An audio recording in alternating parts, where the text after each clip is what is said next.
Ako si Crisostomo Ibarra, isang binatang bagong balik mula sa Europa. Puno ng pangarap at pag-asa para sa aking bayan. Matagal akong nag-aral sa ibang bansa, hindi lamang para sa sarili, kundi para sa kinabukasan ng Pilipinas. Ngunit sa aking pagbabalik, hindi ko inaasahan ang mga pagbabagong aking matutuklasan. Ang aking ama, wala na. At ang kanyang kamatayan ay nababalot ng misteryo at kawalang katarungan. Sa kabila ng lahat, hindi ako nawawala ng pag-asa. Naniniwala ako na ang edukasyon ang susi sa pagbabago, kaya't pinangarap kong magtayo ng paaralan. Isang lugar kung saan ang kabataan ay matututo at magiging malaya. Ngunit sa mundong puno ng kapangyarihan at katiwalian, sapat ba ang aking mabuting hangarin? O ako'y tuluyang lulubog sa dilim ng katotohanang aking hinaharap? Ako si Piloso Potasio, isang taong tinawag na baliw ng karamihan. Ngunit sa aking isipan, ako'y malaya. Nakikita ko ang mga bagay na hindi napapansin ng iba. Ang katotohanan sa likod ng katahimikan. Sa mundong ito, ang karunungan ay madalas tinatawag na kabaliwan. Ang mga ideyang hindi maintindihan ng nakararami ay agad tinatanggihan. Ngunit ako'y patuloy na nag-iisip, nagmamasid at nagtatala.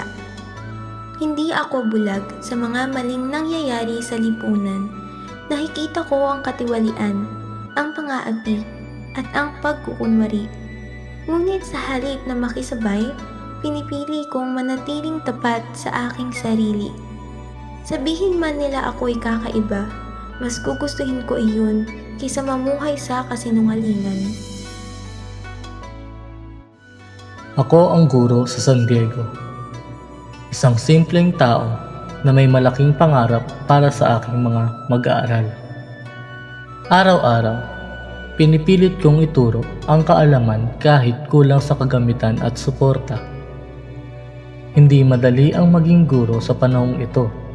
Madalas, ang sistema mismo ang humahadlang sa pag-unlad ng edukasyon. May mga patakaran na pumipigil sa tunay na pagkatuto at may mga taong mas pinipili ang kapangyarihan kaysa karunungan. Ngunit, hindi ako susuko. Naniniwala akong ang bawat bata ay may kakayahang matuto at magbago ng kanilang kapalaran. Kahit maliit ang aking papel, patuloy akong lalaban para sa kinabukasan ng susunod na henerasyon. Sapagkat sa bawat aral na aking naibibigay, may pag-asa. Ako ang alkalde ng San Diego, isang taong may tungkulin na panatilihin ang kaayusan at kapayapaan sa aming bayan. Sa aking posisyon, ako'y dapat maging matatag at makatarungan. Ngunit, ang pamumuno ay hindi laging madali. Sa likod ng bawat desisyon ay may presyon. Presyon mula sa simbahan, sa mga makapangyarihan at sa mga taong may sariling interes. Minsan, ang tama at mali ay nagiging malabo. Kailangan kong timbangin ang kapakanan ng nakakarami laban sa kapangyarihang maaaring sumira sa akin. Ako'y hindi perpekto.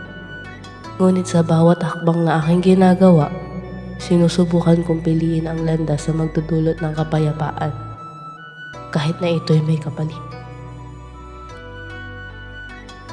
Ako si Elias, isang taong walang permanenteng tahanan, ngunit may matibay na paninindigan. Ako'y nabuhay sa hirap at panganib, ngunit natutong lumaban para sa kalayaan. Hindi ako kabilang sa mga makapangyarihan, ngunit nauunawaan ko ang tunay na kalagayan ng bayan. Nakikita ko ang paghihirap ng mga inaapi, ang galit ng mga walang boses. Para sa akin, ang pagbabago ay hindi lamang sa salita. Ito'y kailangang ipaglaban. Ngunit sa aking paglalakbay, nakilala ko si Ibarra, isang taong may ibang pananaw. Siya ay naniniwala sa mapayapang pagbabago Ako naman ay naniniwala na minsan kinakailangan ang sakripisyo at pakikibaka. Sa huli, iisa lamang ang aming hangarin, ang makita ang bayan na malaya.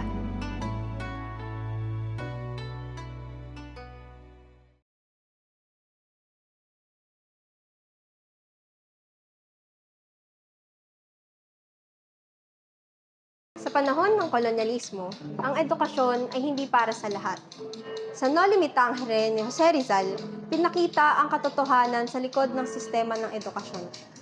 Isang sistemang puno ng limitasyon, pang-aabuso at pagbabago.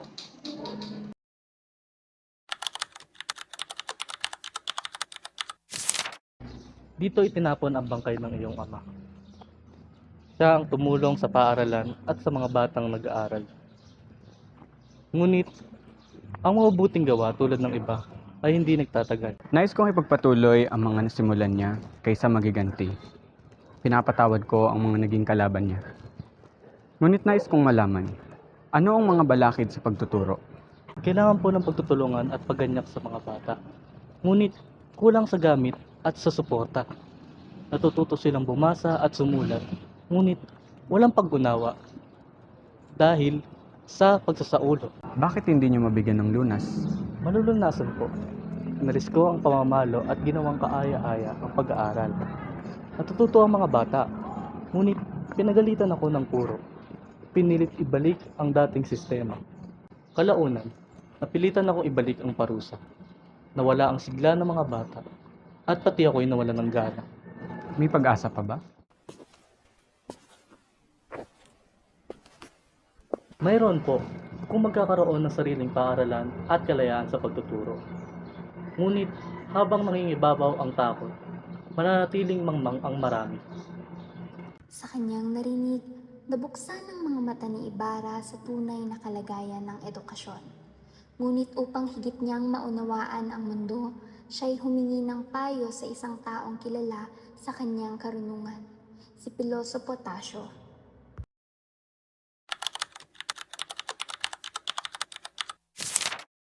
Naging sanggunian kayo ng aking ama, kaya't nais kong isangguni rin sa inyo ang dapat kong gawin sa pinuplano kong pagtatayo ng paaralan. Sino po ang dapat kong lapitan? Sa lahat, sa kura, sa kapitan, sa mamamayan, makikinig ka ngunit hindi ibig sabihin may susunod ka. Hindi ba maaaring magtagumpay ang mabuting layunin ng tapat? Sa mundong ito, mahirap. Ang katotohanan ay madalas kailangang mapubli upang mabuhay. Naniniwala akong papanig ang bayan at pamahalaan sa kabutihan. Kung ganoon, ihanda mo ang sarili mo, sapagkat ang iyong pangarap ay maaaring mabangga sa kapangyarihan ng simbahan.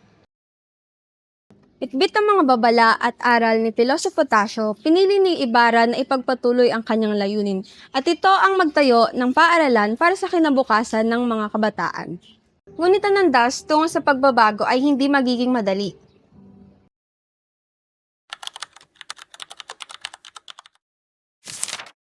Ang paaralan ay ang susi sa kinabukasan ng bayan. Dito uhubugin ang isipan ng mga susunod na salinlahi.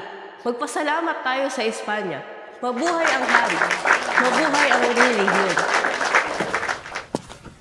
Don Crisostomo, kayo naman ang maglagay bilang tagapagtaguyod ng paaralang ito.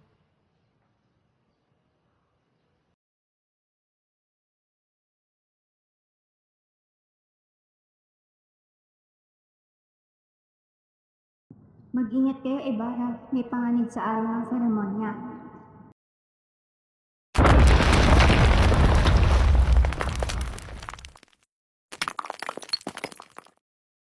Sa kabila ng pagtutol at pagsubok, nananatili ang pag-asa sa puso ng mga taong naniniwala sa kapangyarihan ng edukasyon.